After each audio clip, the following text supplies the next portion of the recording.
Welcome to Canada Bangladesh Social Justice Action Research Alliance. We organize critical and courageous conversations about local and global issues connected to equity, fairness, and social justice. Dr. Habib is my guest today. He is a brilliant engineer, and I'm not sure what to call him, because he's a brilliant creative mind as well. So I don't know if he's an artist or he's an engineer. We'll get to know that, in details shortly. So Dr. Rubaiat Habib is a brilliant Bangladeshi mind, and he has finished his engineering studies from Bangladesh, Bangladesh, and then subsequently pursued his PhD from National University of Singapore. He's also the winner of 2020 Emmy Award, winner of Engineering Award. I don't know much about it. But basically, I'll learn about it, shortly. So our goal today is to understand the future of digital creativity, the importance of digital creativity, and as we often start the conversation with the saying is that we use these conversations for two purposes. One, using these conversations to create critical consciousness among Bangladeshi youth or marginalized people around the world. And second, uh, inspiring action research in places like Bangladesh and around the world. So, for the context and the specifics of the conversation, I will request our guest, Dr. Rubaiat Habib, to speak in Bangla so that our students in Bangladesh can understand it better, particularly the students from rural community. And for our audience who don't understand Bangla, this is the brief context of today's conversation. So, without further ado, Rubaiat Bhai, অসংখ্য ধন্যবাদ সময় করার জন্য। আমি জানি আপনি ভীষণ ব্যস্ত and আপনি you became the father of your second child recently. So আমি জানি আপনি অনেক ব্যস্ত এবং সিয়াটেল এখন সকাল 7টা। Thank you. না, আমন্ত্রণের জন্য অনেক ধন্যবাদ ফিরোজ ভাই। রুবাইত ভাই, প্রথমে যেটা দিয়ে সাধারণত শুরু করি আমরা। আমাদেরকে একটু বলেন আপনার বেড়ে ওঠাটা, what inspired you to pursue a study in field like engineering, and particularly you have a very active creative mind. How did you foster that? মানে এরকম মনে হয় যে যারা ইঞ্জিনিয়ার তারা শুধু অঙ্কই কষে। It's a very good question. Thank you, Firoz ভাই। আমি আমি তো বুয়েট থেকে ইঞ্জিনিয়ারিং পাস করছি as you said, ফিরোজ ভাই। বাট বুয়েটে থাকা অবস্থায় হচ্ছে আমার কার্টুন আঁকাআঁকির একটা নেশা চাপে মাথার মধ্যে, এবং ওই সময় আমি কার্টুন আঁকাআঁকি শুরু করি। And that was back in 2006 and 2007. ওই সময় অ্যাকচুয়ালি কার্টুন আঁকার জন্য প্রচুর অপরচুনিটি ছিল না। এখন যেমন কমিক্স, কার্টুনকে মানুষজন পেশা হিসেবে বেছে নেয় অনেকে, বাংলাদেশে একটা ভাইব্রেন্ট কমিক্স ইন্ডাস্ট্রি এত ওই সময় ছিল না।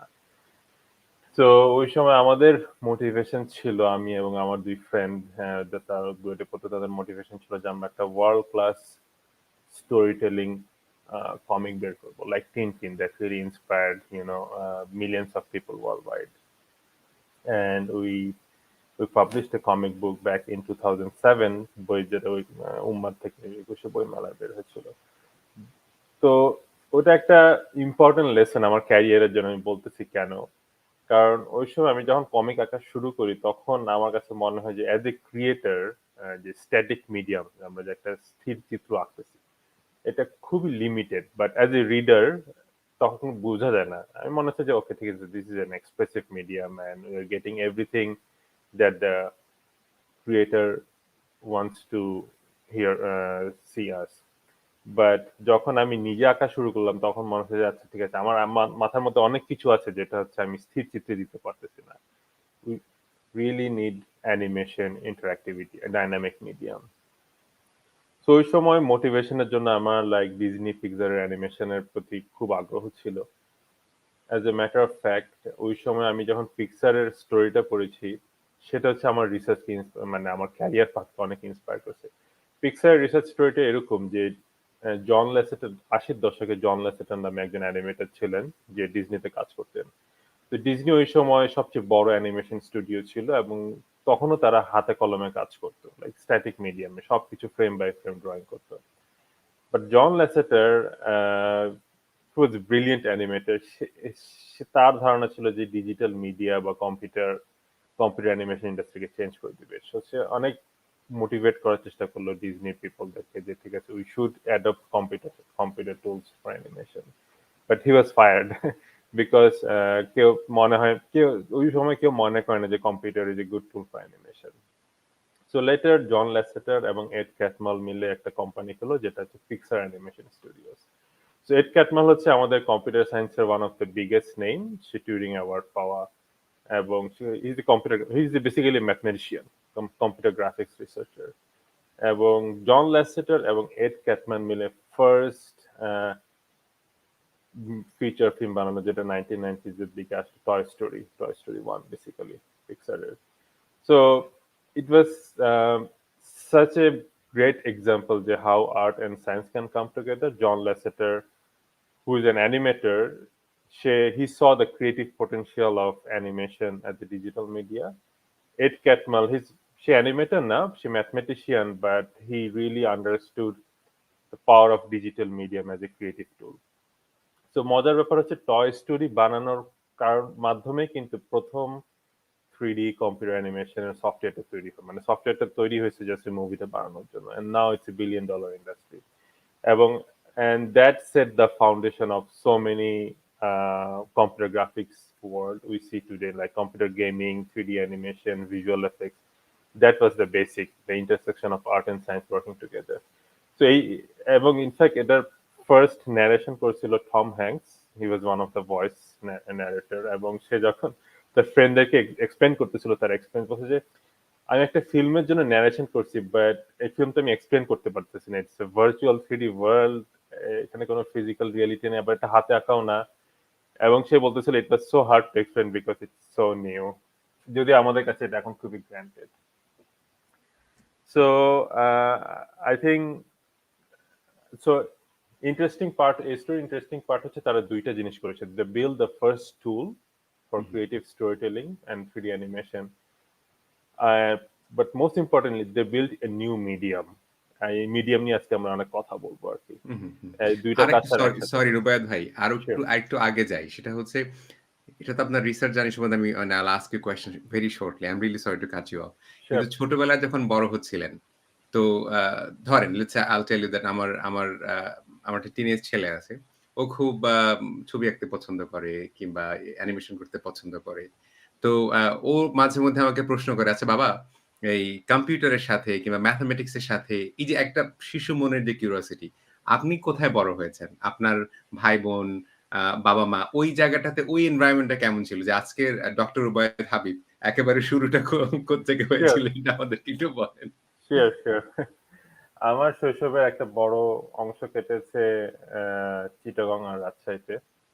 অ্যাকচুয়ালি আমার হাই স্কুল করেছি রাজশাহীতে। আমার বাবা যেহেতু প্রচুর ট্যুর করতেন, so we had move to different places, Dhaka, Rajshahi এবং চিটাগং। সো আমি যখন ক্লাস 5 এর দিকে ছিলাম, তখন আমার আব্বা একটা ট্যুরে গিয়ে কিছু হাউ টু ডু ড্রয়িং কিছু বই নিয়ে এসেছিলেন। সো ওই সময়টা খুবই সিগনিফিকেন্ট, কারণ ওই সময় তো ইন্টারনেট ছিল না, আমাদের বাসায় কম্পিউটার ছিল না।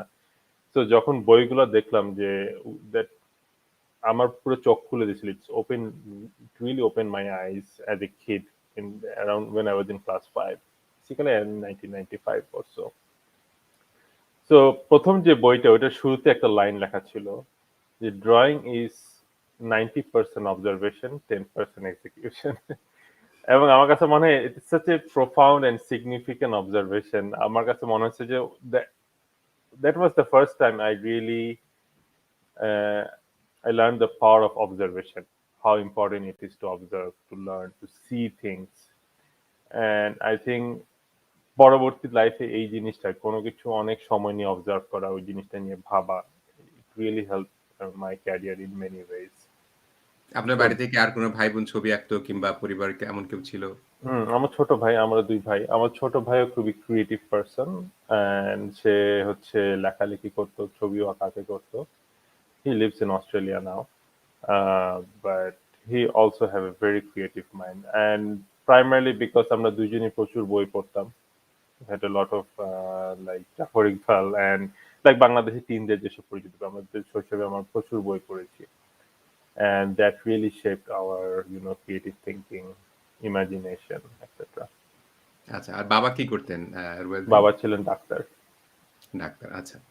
এখন মানে এর পরের কথাটায় যদি আসি, এবং আমি যখন আপনার পড়লাম যে আপনি আপনার পিএইচডি ডিসার্টেশনটাও, মানে আমি কখনোই শুনি নাই ভাই। I know people যারা ডিসার্টেশনটা যারা ফিল্ম করেছে, but I don't know anybody. You are the first person that I know যে তার পিএইচডি ডিসার্টেশনটা was a illustration, was মানে comic book. So um sorry মানে ওই ওরকম একটা আমাদেরকে বলবেন যে মানে your research journey মানে বুয়েট থেকে এনইউএস তারপরে এখন আমেরিকাতে রিসার্চ জার্নি এবং আপনার ইন্ডাস্ট্রি লাইফ এর এই ট্রানজিশনটা সম্বন্ধে। শিওর। সো আমি তো রিসার্চ, আমি যখন বুয়েট থেকে পাস করি তখন actually I wanted to be an cartoonist, but আপনাকে যেটা বললাম ওই সময় প্রচুর ক্যারিয়ার অপরচুনিটি ছিল না, এই কারণে আমি বাইরে রিসার্চ করতে চলে যাই। অ্যাকচুয়ালি বাইরে গিয়ে আমি বুঝতে পারি যে এত ইন্টারেস্টিং ফিল্ড আছে কম্পিউটার গ্রাফিক্স এ নিচ্ছি, এবং কম্পিউটার গ্রাফিক্স অনেক বিস্তৃত একটা field, it's not a technical field. এখানে অনেক টাইপের কাজ হয়, এখানে সোশ্যাল সায়েন্স নিয়ে কাজ হয়, আর্ট ডিজাইন নিয়ে কাজ হয়, হার্ডওয়্যার নিয়ে কাজ হয়, অনেক কিছু নিয়ে কাজ হয়। সো বুয়েটে থাকা অবস্থায় এই জিনিসগুলো নিয়ে আমার অতটা এক্সপোজার ছিল না, আমার ধারণা এখনকার স্টুডেন্টরা মোর এক্সপোজড। সো আমার রিসার্চের বিষয় ছিল হচ্ছে কি করে কম্পিউটার অ্যানিমেশনকে আরো বেশি সর্বজনীন করে তোলা যায়, কারণ অ্যানিমেশন এমন একটা মিডিয়াম যেটা সবার জন্য খুব পাওয়ারফুল। অ্যানিমেশন বলতে আমরা শুধু স্টোরি টেলিং টুল বুঝাই, বাট আপনি একজন শিক্ষক হিসেবে আপনি আপনার ডায়াগ্রাম গুলো অ্যানিমেটেড হতে পারে, অথবা আমরা যখন কনভারসেশন করতেছি মাঝে মধ্যে ব্রেন স্টর্ম করি, আমরা তো একটা স্ট্যাটিক মিডিয়াম লাইক হোয়াইট বোর্ডে করি, রাইট? বাট ওখানে ডাইনামিক কন্টেন্ট ইউজ করতে পারি। তো যাই হোক, ওটা নিয়ে আমার পড়ার কথা বলবো, but that really set up my career trajectory. But ওই সময় আমার কাছে মনে হতো যে আমি ঠিক শিওর না আমার ফিউচার কি হবে, কারণ এই ধরনের কাজ তখনও খুব বেশি হয় না। অ্যানিমেশন নিয়ে কাজ হতো শুধুমাত্র বড় বড় স্টুডিও গুলোতে, লাইক ভিজুয়াল এফেক্টস বা পিক্সার অথবা ডিজনি রিসার্চ এসব জায়গায়। বাট মাস কনজিউমারদের জন্য অ্যানিমেশন ওই কনসেপ্টটা তখন অতটা পপুলার ছিল না। এখন হচ্ছে প্রচুর মানুষ এই জিনিসটা নিয়ে কাজ করতেছে, লাইক বড় বড় কোম্পানিগুলো গুগল, ফেসবুক, অ্যাডোবি, অফকোর্স তাদের সবাই মনে করে যে তাদের সবগুলো ডিজিটাল ডিজাইন এবং ড্রয়িং টুল গুলোতে অ্যানিমেশন হচ্ছে নেক্সট ফ্রন্টিয়ার। তো সবাই এখন অ্যানিমেশন নিয়ে কাজ করতেছে, বাট ওই সময় ছিল না, সো আমার মধ্যে অনেক ইনসিকিউরিটিও ছিল। আর আপনি যে কমিক্স এর কথা বললেন, কমিক্স এর কারণ হচ্ছে যে আমি দেখলাম, মানে আমার কাছে পিএইচডি থাকা অবস্থায় মনে হচ্ছে যে আমরা যে এই যে জিনিসগুলো নিয়ে কাজ করি ওগুলা শুধুমাত্র আমাদের পিয়ারদের জন্য আমরা পেপার গুলো লিখি, রাইট? যারা হচ্ছে কনফারেন্সে আমাদের সাথে পড়বে। বাট আইডিয়া গুলা হচ্ছে এত সর্বজনীন, এগুলো নিয়ে সবার জানা উচিত। ইন এ ওয়ে আমরা যদি এগুলো নিয়ে ইম্প্যাক্ট করতে চাই, if you really want to move forward with those ideas, আমাদের ইঞ্জিনিয়ার, ডিজাইনার সবাই জিনিসগুলো সম্পর্কে জানা দরকার। তো ওই জন্য আমাদের একটা প্রপার মিডিয়ামে কথা বলার, এই জিনিসগুলো নিয়ে কথা বলা দরকার, not just like scientific paper. তো তখন আমি আমার সুপারভাইজারের সাথে জাস্ট ব্রেনস্টর্ম করে বলতেছিলাম যে কমিক আকারে জিনিসটা লিখলে কি হয়, তাহলে হচ্ছে অনেক মানুষ জিনিসটা পড়বে। বেসিক্যালি মোটিভেশন ছিল হচ্ছে যে কি করে আমরা হচ্ছে যে সায়েন্সকে আরো মোর অ্যাক্সেসিবল এবং স্টোরি টেলিং ওয়েতে বলা যায়, right? And at the same time যেহেতু আমি আগেও কমিক্স এঁকেছি, তো মনে হলো যাচ্ছে এই জিনিসটা আমি করতে পারবো। It was a big risk. আমার সুপারভাইজার বললো যে কেউ যেহেতু এটা এখনো করে নাই, you will be the first one, এবং আমি ঠিক শিওর না ইউনিভার্সিটি এটা অ্যাকসেপ্ট করবে কিনা। তো ফরচুনেটলি আমার পিএইচডি থিসিস কমিটির সবাই খুবই পছন্দ করেছে এবং ইউনিভার্সিটি অ্যাকসেপ্ট করছে। বাট মজার ব্যাপার হচ্ছে যে পরবর্তী সময়ে আমি এমন অনেকের সাথে কথা বলছি যে they who are not scientist, but they have read the PhD thesis. যেটা খুবই রিমার্কেবল, যেটা which was the goal of this format, because most of the time আমরা ভুলে যাই যে আমরা যে জিনিসগুলো নিয়ে কাজ করতেছি এগুলাকে, এই আইডিয়া গুলোকে ফরওয়ার্ড করার জন্য আমাদের অনেক বেশি ব্রডার অডিয়েন্সের সাথে কথা বলা দরকার, ব্রেনস্টর্ম করা দরকার, and that's why this medium matters, storytelling matters. এবং আমার ধারণা আমার নিজের ডক্টরাল রিসার্চ হচ্ছে ডিসইনফরমেশন নিয়ে সোশ্যাল মিডিয়া এবং মানুষের ভেতরে ডিসইনফরমেশন রিসার্চে গিয়ে ওয়ান অফ দ্য বিগেস্ট, বিশেষ করে সায়েন্স ডিনায়ালের ক্ষেত্রে আপনি নিজেও একজন সায়েন্টিস্ট, আপনি খুব ভালো করে বুঝবেন যে সায়েন্টিস্ট আর I apologize, really bad storytellers. Yes, When agree. when তারা যখন কথা বলতে আরম্ভ করেন তখন এত টার্মস, এন্ড আপনি রিসেন্টলি একটা সিনেমা রিলিজ হয়েছে নেটফ্লিক্সে, ওই ডোন্ট লুক আপ। Right, তো right. মানে it tells a brilliant story যে আসলে আমরা তো humans, we are story telling animals, we relate to the world through stories. আচ্ছা, Yes. আমি আমার বিশেষ করে আমাদের যারা ছাত্রছাত্রী আছে ওয়ার্ল্ড স্কুল অফ বাংলাদেশের, তারা তো এই কনভারসেশনটা মানে আবার এখন অনেকে দেখছে এবং সার্টেনলি ওরা দেখবে। এই যে আপনি বললেন অ্যানিমেশন, গ্রাফিক্স এগুলোর ক্যারিয়ার এখন পর্যন্ত যেহেতু আমি একেবারে প্রান্তিক পর্যায়ে ছেলেমেয়েদের নিয়ে কাজ করি আমি জানি। হুম, ওরা কিন্তু ভীষণ ভয় পায়। যে আচ্ছা আমাকে আমাকে যেরকম একজন আমার একটা ছাত্র আমাকে বলেছে যে, "হি লাভস রাইটিং" মানে ওর লেখা এত ভাল লাগে। কিন্তু ওর বাবা ওকে বলেছে ও যদি বুয়েটে চান্স না পায় তাহলে ওর বেঁচে থাকার দরকার নাই। মানে ওর ব্যাপারটা হচ্ছে এরকম। তো আপনি বলবেন যে আসলে গ্রাফিক্স বা এই কম্পিউটার ফিল্ডের সাথে আপনি বললেন সোশ্যাল সায়েন্স এর কানেকশন অথবা companies like Google they are looking for animators, graphics designers, how come? আরেকটু ভেঙে বলেন আমাদের বাংলাদেশী ছেলেমেয়েদের কনটেক্সট এ। ইয়েস, ওকে। খুব ভালো কোশ্চেন। সো অ্যাকচুয়ালি অ্যানিমেশন বলতে আমি যেটা বুঝাই সেটা হচ্ছে ইন্টারঅ্যাক্টিভ গ্রাফিক্স। ইন্টারঅ্যাক্টিভ গ্রাফিক্স হচ্ছে যে যেকোনো ভিজুয়াল যেটার সাথে আপনি ইন্টারঅ্যাক্ট করতে পারবেন, যেটা মুভিং, যেটাতে অ্যানিমেশন আছে বেসিক্যালি এই টাইপের। যেমন ধরেন কথার কথা ধরেন আপনাকে আমি একটা বাংলাদেশি নিউজ কিছুদিন আগে একটা নিউজ দেখতেছিলাম যে কি করে কোভিড বাড়তেছে। সো আর একটা চার্ট দেখাচ্ছিল। বাট চার্টটা static, right? It's just like a picture. এবং উনি এবং যিনি সঞ্চালক তিনি অনেক কথা বলছিলেন যে ঠিক আছে যদি আরো 2 সপ্তাহ আগে লকডাউন দেওয়া যেত তাহলে কি কি হইতো না হতো, but we cannot connect that conversation with the chart because চার্টটা তো স্ট্যাটিক। বাট ইমাজিন একটা future where interactive graphics is আমাদের কনভারসেশন একটা সিমলেস পার্ট। ফর ইনস্ট্যান্স আমি যখন কথা বলতেছি এই যে চার্ট, গভর্নমেন্ট যদি আরো 1 সপ্তাহ আগে লকডাউন দিত তাহলে চার্টটা এইভাবে এফেক্ট হতো, রাইট? আমি কথা বলতেছি আর চার্টটা চেঞ্জ হচ্ছে, right? So this is a very simple example of how interactive graphics will become part of our everyday conversation. So animation বলতে অ্যাকচুয়ালি আমরা বুঝাই স্টোরি টেলিং বা মুভি বা ভিজুয়াল এফেক্টস, বাট আমি যে অর্থে অ্যানিমেশন বুঝাচ্ছি সেটা হচ্ছে interactive visual media. So it's like language, right? আমাদের ল্যাঙ্গুয়েজ ডেভেলপ হয়েছে থাউজেন্ডস অফ ইয়ার্স ধরে। তারপর হচ্ছে রিটেন টেক্সট, আমরা হচ্ছে রিটেন টেক্সট হচ্ছে একটা ল্যাঙ্গুয়েজ এবং এটার জন্য আমরা বিভিন্ন রকমের টুল ইউজ করি, Microsoft PowerPoint, sorry Word, etcetera etcetera. So moving forward আমার ধারণা সবচেয়ে বিগেস্ট ট্রান্সফরমেশন হবে আমাদের ল্যাঙ্গুয়েজে, যে আমরা হচ্ছে এখন লিখে লিখে কমিউনিকেট করি, তখন আমরা লিখা প্লাস ইন্টারঅ্যাক্টিভ গ্রাফিক্স দিয়ে কমিউনিকেট করবো। আমাদের সায়েন্টিফিক আর্টিকেল বলেন, আমাদের কনভারসেশন বলেন, আমাদের ব্রেন স্টর্মিং বলেন, ইঞ্জিনিয়ারিং ডায়াগ্রাম বলেন।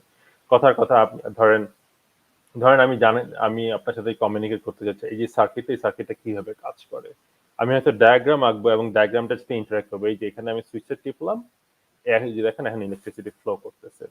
আর আমি যে সুইচটা বন্ধ করে দিলাম এই যে ইলেকট্রিসিটি ফ্লো করতেছে না, আর এই যে ইলেকট্রিসিটি ফ্লো করতেছে এটা এইখানে গিয়ে মেকানিক্যাল এনার্জিতে কনভার্ট হচ্ছে, রাইট? সো আমাদের ওয়ার্ল্ডটা কিন্তু ডাইনামিক এবং we try to explain dynamic systems like biology, mathematics, engineering, so many other discipline in a static medium, and এখানে আমাদের একটা বিগ গ্যাপ থেকে যায়। And not even this existing medium, but also science and new frontiers like machine learning or other biomechanics and etc. একটা static মিডিয়ামে এই ধরনের concept গুলো কমিউনিকেট করা অনেক কঠিন। সো আমার ধারণা ফিউচারে আমরা সবাই কম বেশি ডাইনামিক ইন্টারঅ্যাক্টিভ ইলাস্ট্রেশন দিয়ে কমিউনিকেট করব। আমাদের বইগুলোতে প্রচুর প্রচুর ডাইনামিক ইন্টারঅ্যাক্টিভ গ্রাফিক্স থাকবে এবং even in fact dynamic interactive graphics will become an everyday conversation in the future. যখন ধরেন আমাদের সবার চোখে হয়তো ওয়্যারেবল গ্লাস থাকবে, that will be the new form factor of mobile phones. আমি আর আপনি কথা বলতেছি তখন আমি বলতেছি যে এই যে ফিরোজ ভাই এই জিনিসটা আমি এখানে গেছিলাম, and you will see really graphical depiction of that thing, and then আমি যখন এখান থেকে এখানে আসছি, that's how the weather changes, and you will see how the weather changes. These are all like holographic things. So that's, I think that is the next evolution of computer graphics, not just for special effects or animation, but for our everyday conversations, for everyday communications. এখন এই ধরনের tools নাই because আমরা মনে এই ধরনের প্রচলন নাই বিকজ কারণ এই ধরনের টুলস নাই খুব বেশি। এখন টুলস হচ্ছে এবং everybody is trying to make this tools because সবাই মনে করে the future is documents, future of documents is dynamic, like PDF বলেন, it will be dynamic, video, imaging, illustrations, painting সবকিছুতে হচ্ছে অ্যানিমেশন এবং ইন্টারঅ্যাক্টিভিটি হচ্ছে নেক্সট ফ্রন্টিয়ার। সবাই এটা নিয়ে কাজ করতেছে। আপনাকে আপনি ২০২০ সাল obviously it's extremely মানে prestigious achievement for Bangladeshis as বাঙালি। মানে আমি সাধারণত প্রায়ই আমার ছেলেমেয়েদেরকে যে কথাটা বলি, some Bangalis that you should know about, that you can, live, doesn't matter where, with your, heads held high. আপনি ২০২০ সালে এমি অ্যাওয়ার্ড পেলেন, ইঞ্জিনিয়ারিং অ্যাওয়ার্ড, এবং আপনি অ্যাডোবিতে কাজ করেন। You are a senior scientist, you are senior research scientist. একটু আগে যে কথাটা আপনি বললেন, এবং এই কথাটা ভীষণ, আমি ক্রিয়েটিভিটি প্রশ্নে ঠিক এর পরে আসবো। আপনি কাজ করছেন অ্যাডোবিতে। এখন অ্যাডোবি আমি হয়তো বুঝি, কিন্তু সত্যিকার অর্থে রুবায়েত ভাই, বাংলাদেশের কোটি, কোটি ছেলেমেয়েরা যারা তারা অ্যাডোবিটা কি বোঝে না, এবং বিশেষ করে অ্যাডোবির কাজের ব্রেথ। এই যে অ্যাডোবি যে শুধুমাত্র ফটোশপ না বা অ্যাডোবি প্রিমিয়ার না, আ আমাদেরকে একটু বলবেন প্লিজ অ্যাডোবিটা কি? এবং এই যে অ্যাডোবিতে আজকে আপনি ইঞ্জিনিয়ার হয়ে এত বড় একটা গুরুত্বপূর্ণ ভূমিকায় পালন করছেন। আম এইখানে আমাদের ছেলেমেয়েরাও যদি, যেমন আমি আপনাকে ছোট্ট একটু উদাহরণ দিয়ে বলি। আমি একেবারে প্রত্যন্ত গ্রামের কথা বলছি, পাবনা জেলার একদম বিলের মধ্যেকার ওখানে। ওই জায়গার ছেলেমেয়েরা, ওখানে আমরা একটা ইনিশিয়েটিভ নিলাম। ওখানে শুধুমাত্র Adobe-র একটা প্রোডাক্ট, ইলাস্ট্রেটর। এই ইলাস্ট্রেটর শিখে ওখানে বসে আমেরিকায় লোগো বানিয়ে ওরা আ আ সংসার চালাচ্ছে। তো এই যে আমরা ছোটবেলায় বাচ্চাদের মাথার উপরে খড়গ ধরে রাখি যে, "মুখস্থ করো, মানে এটা করো রে, পদ্মা সেতুর দৈর্ঘ্য কত মুখস্থ করো রে, জানো রে।" কিন্তু এই যে ছবি আঁকা, এই যে ইমাজিনেশন করা, আজকে আপনি Adobe তে কাজ করতেছেন। সরি, আমি প্রশ্নটা পেঁচায় ফেললাম। Adobe টা কি? এবং এই Adobe তে কাজ করার জন্য ক্রিয়েটিভিটি টা কতটা জরুরি পড়ে? আমাদের ছেলেমেয়েদের জন্য বুঝিয়ে বলেন। শিওর, অবশ্যই। Thank you. খুবই ভালো প্রশ্ন। সো ফার্স্টে অ্যাডোবি কি? অ্যাডোবের বেশ কয়েকটা বিজনেস আছে। এর মধ্যে ২ টা মেজর বিজনেস হচ্ছে digital creativity tools like Photoshop, Illustrator, তারপর অ্যাডোবি প্রিমিয়ার হচ্ছে video editing tool, Adobe After Effects হচ্ছে animation and logo design tool, and Adobe Character Animator হচ্ছে 2D animation tool. Adobe Animate আছে, also like known as Adobe Flash, এটা হচ্ছে একটা Adobe animation tool. XD হচ্ছে UI design টুল।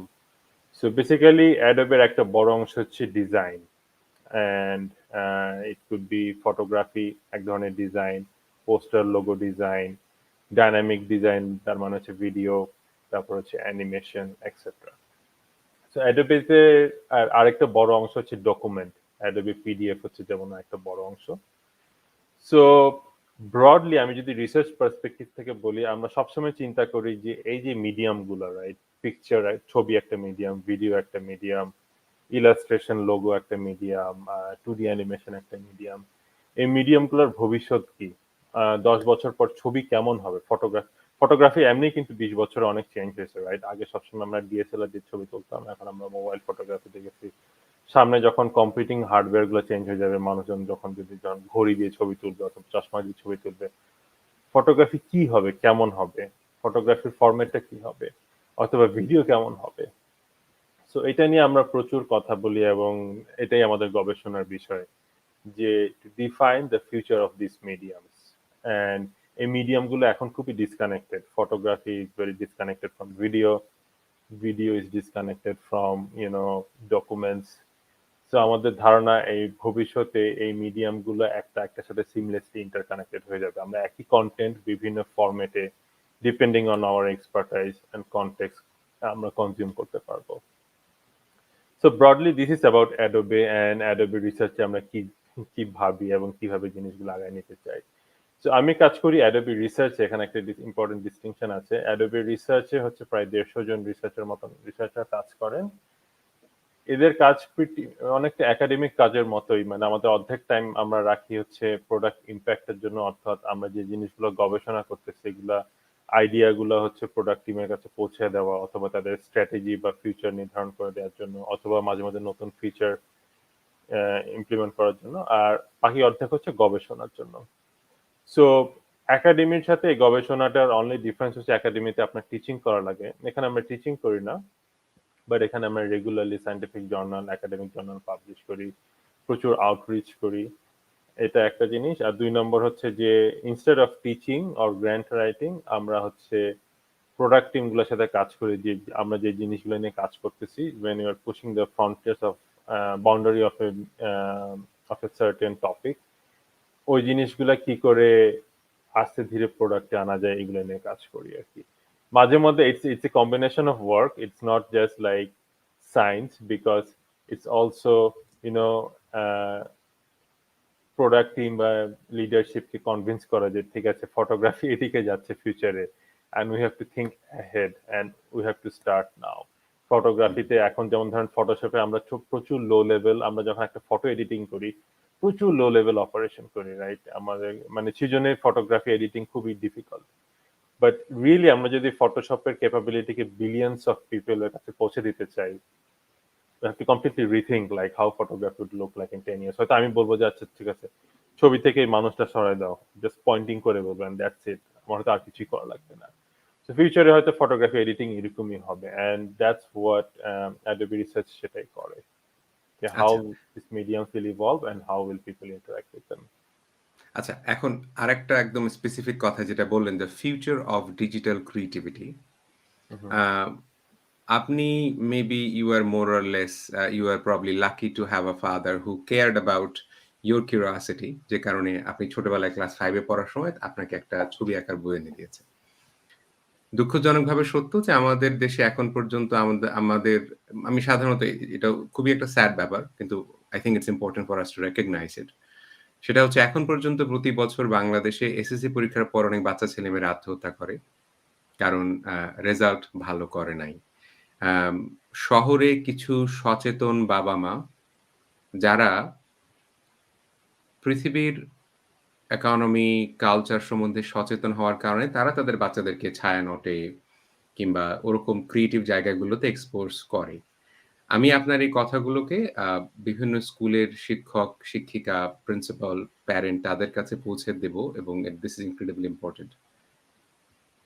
যেভাবে digital economy এগুচ্ছে সেই জায়গাটায় আপনি কি মনে করেন what is the need, importance for creativity?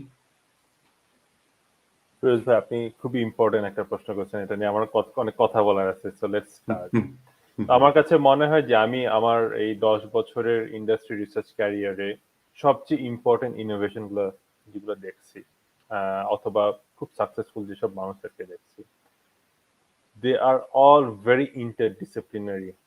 That means that তারা হচ্ছে বিভিন্ন জায়গা একটা প্রবলেমকে বিভিন্ন পার্সপেক্টিভ থেকে দেখতে পারে।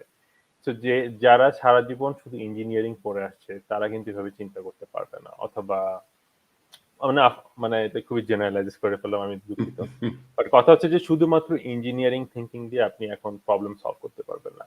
আমাদের পৃথিবীটা ডিজিটাল ইকোনমি, ডিজিটাল টেকনোলজির কারণে এখন এত ফাস্ট চেঞ্জ হচ্ছে। সো এই ফাস্ট র্যাপিডলি চেঞ্জিং ওয়ার্ল্ডে আমাদের ফিউচারে টিকে থাকার জন্য we always have to come up with new ideas, and we always have to face problems যেটা আমরা আগে কখনো ফেস করি নাই, right? That means that we always have to come up with new ideas. We always have to improvise. আমরা এমন সব problem face করবো যেগুলো আমাদের ট্র্যাডিশনাল ডিসিপ্লিনে শেখানো হয় নাই। এবং এই ধরনের একটা পৃথিবীতে আমাদের টিকে থাকার জন্য যে জিনিসটা সবচেয়ে ইম্পর্টেন্ট সেটা হচ্ছে যে creative thinking and creative solving, critical thinking in a way.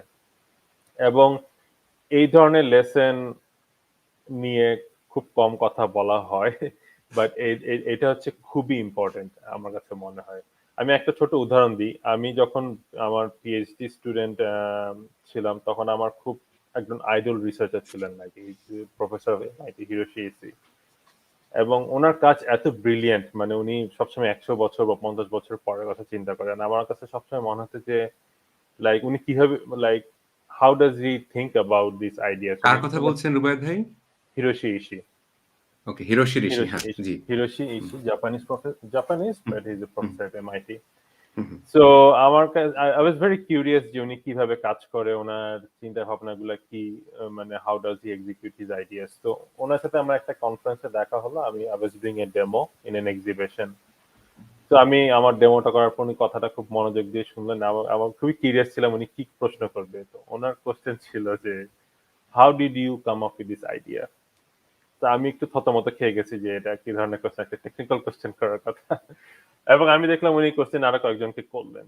So in a way that is, উনি সবচেয়ে ইম্পর্টেন্ট কোশ্চেনটাই করছে। উনি জিজ্ঞেস করছে যে how do we innovate, how do we come up with our own ideas. Everybody has their own recipes, but he was just curious যে আমার recipe কি অথবা আরেকজনের রেসিপি কি। আই এম শিওর ওনার নিজস্ব রেসিপি আছে আর কি। সো এই রেসিপিটাই হচ্ছে ক্রিয়েটিভ থিঙ্কিং এর রেসিপি। সো ক্রিয়েটিভ থিঙ্কিং আসলে হচ্ছে যে আমরা মনে করি ক্রিয়েটিভিটি হচ্ছে it it's a genius, like someone has to be genius to think about a creative solution or be creative, but actually creativity is একটা kind of recipe মতো। সবাই যাদের রেসিপি বের করে নেয়। এবং as a matter of fact creative thinking নিয়ে প্রচুর বই আছে, কোর্সও আছে, অনলাইন কোর্সেরও কোর্স আছে। বেসিক্যালি কিছু সেট অফ টুলস আছে যেগুলো ইউজ করে we can be all be apply in our own domains and we could apply, they call it creative thinking. For instance একটা উদাহরণ দিই, যেমন ধরেন আমি একটা ডিজাইনারের বই, স্কেচিং আইডিয়াস নামে একটা ডিজাইনারের বই পড়তেছিলাম। He was a very very famous designer. তো সে বলতেছিল কিভাবে সে ডিজাইন করে, যখন একটা ইন্ডাস্ট্রিয়াল ডিজাইন করে, ধরেন একটা প্রোডাক্ট বানাচ্ছে, সে কিভাবে চিন্তা করে। তো সবসময় তার মাথায় একটা পাঁচটা 5W বলে, হু, হোয়াট, কার জন্য, কোথায়, কিভাবে ইউজ করবে, what is the context, when it will be use, timeline কি, সে কি ফিউচার ইউজ করবে নাকি এখন ইউজ করবে, what is the environment etcetera.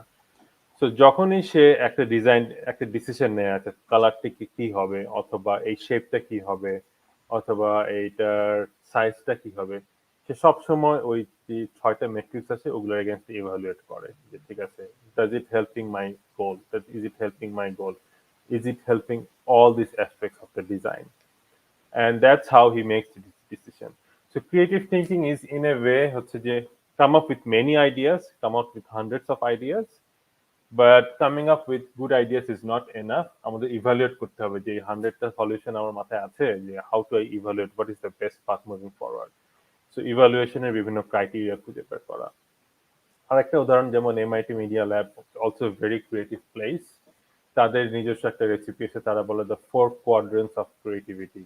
মানে হচ্ছে যে কোনো একটা কমপ্লেক্স প্রবলেম সলভ করার জন্য আপনার একটা একটা স্পেসিফিক প্রজেক্টে আপনার 4 ধরনের এক্সপার্টিস লাগবে। একটা হচ্ছে সায়েন্স, একটা হচ্ছে ইঞ্জিনিয়ারিং। সায়েন্স এন্ড ইঞ্জিনিয়ারিং একটু ডিফারেন্ট। ইঞ্জিনিয়ারিং হচ্ছে execution, but science is like really diving deep, understand the basics and fundamentals. Design, which is like how it will be used, how it will be consumed, and last হচ্ছে art, because it has to inspire people, right? It has to connect to our emotions and heart. So ওরা বলে যে এই এমন না যে প্রত্যেকটা প্রজেক্টে এই 4জন লোককে থাকতে হবে, একজন লোকই থাকতে পারে, but he will should be able to understand the problem from this 4 aspects. তারা বলে যে 4 hats, লাইক আপনি একটা প্রবলেম নিয়ে ভাবতেছেন, আপনি একবার ইঞ্জিনিয়ারিং এর হ্যাট করবেন যে ঠিক আছে, আমি তো অ্যাজ এন ইঞ্জিনিয়ার আমি প্রবলেমটা কিভাবে দেখতেছি, then look at it as a designer, okay as a designer আমি প্রবলেমটা কিভাবে দেখি, and probably they will be very different perspective. So critical thinking and creative thinking এর কথা যে আমরা বলছি, এটার সো বেসিক্যালি আমি দ্য পয়েন্ট ইজ একটা প্রবলেমকে বিভিন্ন অ্যাঙ্গেল থেকে দেখাটা হচ্ছে খুবই ক্রিটিক্যাল, স্পেশালি ফর ফিউচার। এবং এর জন্য আমাদের ছোটবেলা থেকে একটু ইন্টারডিসিপ্লিনারি থিঙ্কিং, মানে ধরেন একটু গণ্ডির বাইরে গিয়ে বিভিন্ন বই পড়া, অথবা ধরেন আমি ইঞ্জিনিয়ারিং পড়তেছি বা একটু সোশ্যাল সায়েন্স নিয়ে পড়া, অথবা একটু ডিজাইন নিয়ে পড়া, হিউম্যান কম্পিউটার ইন্টারাকশন পড়া, কগনিটিভ সাইকোলজি নিয়ে পড়া। আরেকটা, যেহেতু কগনিটিভ সাইকোলজির কথা বললাম, একটা ইম্পর্টেন্ট কথা বলি, যেমন খুবই স্পেসিফিক উদাহরণ দিই, যেমন ধরেন আমরা অ্যাডোবিতে আমরা স্টোরি টেলিং টুল নিয়ে অনেক গবেষণা করি। It's very technical because it's all about how AI and AI will shape our video editing tools or storytelling tools, এবং আমরা যদি এখন কমপ্লিটলি রিথিঙ্ক করি স্টোরিটেলিং টুল গুলা এআই দিয়ে, মেশিন লার্নিং দিয়ে, তাহলে কিভাবে টুলগুলো ইভলভ হবে। So when we are thinking about this problem, আমরা শুধুমাত্র টেকনোলজি নিয়ে ভাবি না, একটা ইম্পর্টেন্ট জিনিস আমরা ভাবি যে আচ্ছা এই যে মিডিয়ামটা ইভলভ হবে, how would help human cognition, like আমি একটা cool like photo editing tool বানালাম, but does it help us as a human being or as a human species, right? But অথবা একটা ভিডিও এডিটিং টুল বানালাম অথবা একটা নতুন স্টোরি টেলিং টুল বানালাম, so how does it help us to better connect with other human being? আমরা একটা নতুন বইয়ের ফরম্যাট বানাইলাম, does it help us to remember things better? Does it help us to memorize things better? These are the fundamental human cognition, right? Human cognitive science. So তখন হচ্ছে আমরা যখন cognitive scientistদের সাথে আলোচনা করি, ঠিক আছে, like how do we measure যে এই বুকটা this format or this way of interacting with book is more effective than others. So it's not just like new technology, new innovations, but like how effective it is and how it helps human cognition, how it helps human intelligence, right? So এই আপনাকে specific উদাহরণ দিলাম যে even হুম, খুবই technical ফিল্ডে কি করে আমাদের হিউম্যান কগনিশন, হিউম্যান সাইকোলজি এবং হাউ হিউম্যান ব্রেন ফাংশন এসব জিনিস নিয়ে ভাবতে হয়, and actually they are driving all the technological decisions, right? Without them we would have nothing. Hmm, So hmm, that's why I personally আমাকে যেমন আমার ক্যারিয়ারে যে জিনিসটা হেল্প করছে সেটা হচ্ছে আমার আর্ট এবং সায়েন্স নিয়ে এত আগ্রহ, আর্ট এবং অ্যানিমেশন নিয়ে এত আগ্রহ ছিল। সো ন্যাচারালি আমি হচ্ছে দুইটা ডিসিপ্লিনের একদম বাউন্ডারিতে গিয়ে কাজ করতে পারছি। মজার ব্যাপার হচ্ছে আমার যে মেইন কাজগুলো যেগুলো হচ্ছে which really push the boundary of this field, এইগুলা হচ্ছে এই আইডিয়াগুলো আসছে হচ্ছে ধরেন 70 এবং 80 দশকে লেখা কিছু বই থেকে। ওই সময় কোনো ডিজিটাল কম্পিউটার অ্যানিমেশনের টুলও ছিল না। বাট ওই সময় আর্টিস্টরা বা অ্যানিমেটররা কমপ্লিটলি ডিফারেন্ট ওয়েতে চিন্তা করতো। এবং আহ, ওই বইগুলো পরে আমি যে জিনিস শিখছি যে কম্পিউটার টুল আসার আগে মানুষজন অ্যানিমেশন নিয়ে অন্যভাবে চিন্তা করতো। তারা তো একটা ব্ল্যাঙ্ক ক্যানভাসে কাজ করতো, right? So that they are not, so they could start fresh, and প্রত্যেকটা অ্যানিমেটর তাদের একটা নিজস্ব স্টাইল ডেভেলপ করতো যেহেতু হচ্ছে they are starting from blank. But এখন ডিজিটাল টুলের কারণে যেটা হয়েছে যে অনেক সময় সে এক্সপ্রেসিভটা থাকে না। ডিজিটাল টুল একটা টেমপ্লেটের মতো, রাইট? আপনি একটা টুল দিয়ে দিচ্ছেন, এখন আপনি টুলটা ইউজ করেন। অনেক সময় মানুষের যে ক্রিয়েটিভ পার্সোনাল স্টাইল বা পার্সোনাল এক্সপ্রেসিভনেস ওই জিনিসটা ডিজিটাল টুলের মধ্যে হারা যায়। সো ওই 70 এবং 80-র দশকের লেখা কম্পিউটার অ্যানিমেশন বুক, মানে আমার পিএইচডি লাইফের আর্লি স্টেজে আমি যে বুকগুলো পড়ছি, এখনো আমি ওগুলো থেকে আইডিয়া নিয়ে আমি আমার কাজগুলোতে অ্যাপ্লাই করি। ওই সময় মানুষজন অ্যানিমেশন নিয়ে যে সময় যেভাবে ভাবতো। আমি একটা ছোট্ট টেকনিক্যাল উদাহরণ দিই। যেমন ধরেন ওই সময় বলতো যে অ্যানিমেটর একজন একজন কিভাবে ফিডব্যাক দিত। বলতো যে আচ্ছা, আহ, তুমি এই ক্যারেক্টারটা ভালো হয়েছে, বাট এখানে তোমার একটু স্টেজিং অ্যাড করা দরকার অথবা একটু অ্যান্টিসিপেশন অ্যাড করা দরকার। অ্যান্টিসিপেশন হচ্ছে যে ধরেন আপনি এই জিনিসটা এখান থেকে এখানে যাবে, বাট যাওয়ার আগে সে একটু পিছনে যাবে, একটা আপনার মধ্যে একটা অ্যান্টিসিপেশন তৈরি করবে যে কিছু একটা হবে, এন্ড দেন তারপর সামনে যাবে, রাইট?